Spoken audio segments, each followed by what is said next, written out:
Salut, la Pragma-Team. Alors je vous avais parlé dans plusieurs vidéos que j'allais un petit peu revoir mes zones mortes et mes endroits de production. Donc tu vois qu'ici là on a une zone de production, d'accord.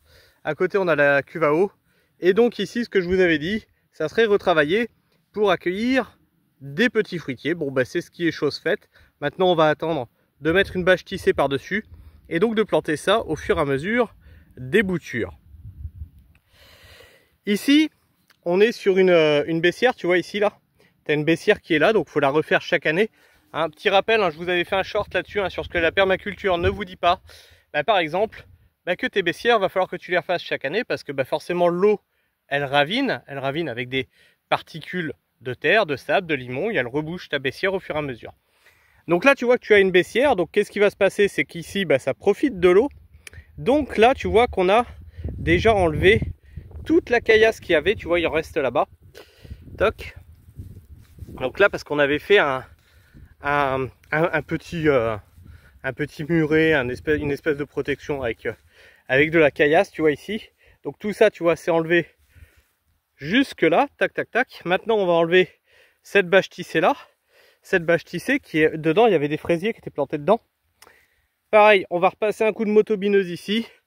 Et donc les petits fruitiers qui vont arriver, Sabrina l'a déjà vu avec moi. Ce qu'elle veut, c'est framboisier, myrtiller. Alors myrtiller, c'est très compliqué parce qu'on n'a pas le sol qui est adapté pour. La myrtille, elle aime les sols, elle aime pas les sols argileux en fait. C'est catastrophique. C'est plutôt de la terre de bruyère, etc., etc.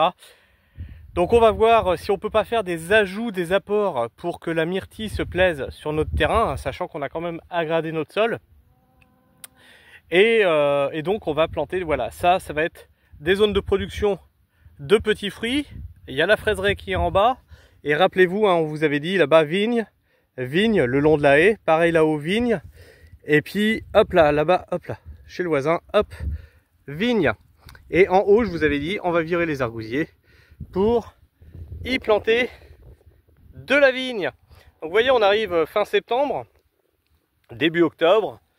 Il n'y a plus beaucoup de semis à faire, il n'y a plus beaucoup de plantations à faire, mais il y a toujours à réfléchir, à organiser et à chercher à toujours plus de production, toujours mieux aménager le site et toujours le rendre plus agréable en fait.